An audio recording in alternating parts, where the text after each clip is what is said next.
ایک سعودی شخص اپنی کہانی سناتے کہتے ہیں کہ میں نے اپنے قبیلے میں پسند کی شادی کی تھی۔ ہماری شادی کو 12 سال ہو چکے تھے۔ زندگی میں سکون تھا، ازواجی زندگی بھی خوب گزر رہی تھی۔ میرا ڈیکوریشن کا کام تھا۔ ایک دن دکان کے موبائل پر کسی خاتون کا میسج آیا کہ وہ گھر کی آرائش سے متعلق کچھ سامان کا پوچھ رہی تھی۔ میں نے اسے جواب دیا کہ کچھ دن بعد اس خاتون کی کال آئی اور پھر وہ اپنے گھر کی ڈیکوریشن سے متعلق دوبارہ پوچھ رہی تھی۔ اس بار وہ قدرے بے تکلف ہو کر بات کہہ رہی تھی، لیکن میرے لیے تو وہ صرف ایک کسٹمر تھی۔ 2-4 دن بعد ایک خاتون دکان پر آئی۔ اس نے اپنا تعارف کرایا کہ میری آپ سے بات ہوئی تھی، مجھے اپنے گھر کی ڈیکوریشن کے لیے کچھ سامان چاہیے۔ وہ خاتون بن ٹھن کر آئی ہوئی تھی۔ ان کا انداز گفتگو دل لبھانے والا تھا۔ انسان کمزور ہے، بھٹک جاتا ہے، لیکن مجھے اپنی بیوی سے وفا کا خیال تھا۔ اس خاتون کی 1000 کوششوں کے باوجود میں نے اسے کوئی خاص لفٹ نہیں کرائی۔ اس سے عام کسٹمر کی طرح ہی پیش آتا رہا۔ اس نے کچھ سامان کا آرڈر دیا اور چلی گئی۔ اگلے دن اس نے مجھے دوبارہ کال کی۔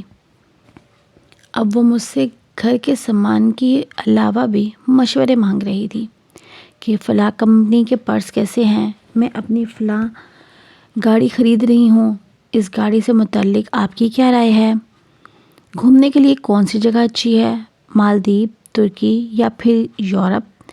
سعودی شخص کہتے ہیں یہاں مجھے چاہیے تھا کہ میں اس عورت کو شٹ اپ کال دیتا، لیکن میں نے اسے اپنی سادگی میں ان کے سوالات کے جواب دے دیے۔ شام کو میں گھر پہنچا تو بیوی دروازے پہ کھڑی تھی۔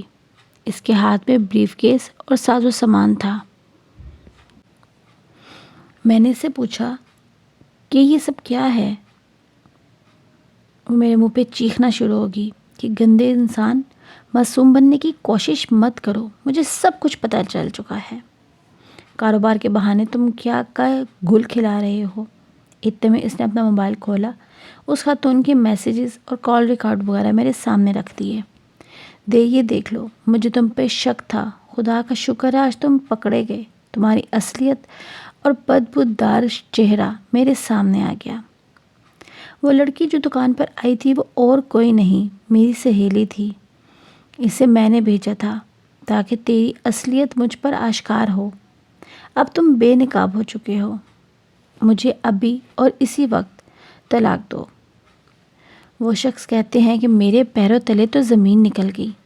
میں اپنی شادی سے لے کر اس لمحے تک خدا کی قسم کسی دوسری عورت کا سوچا تک نہ تھا، لیکن مجھے میری بیوی نے ہی پھنسا دیا تھا۔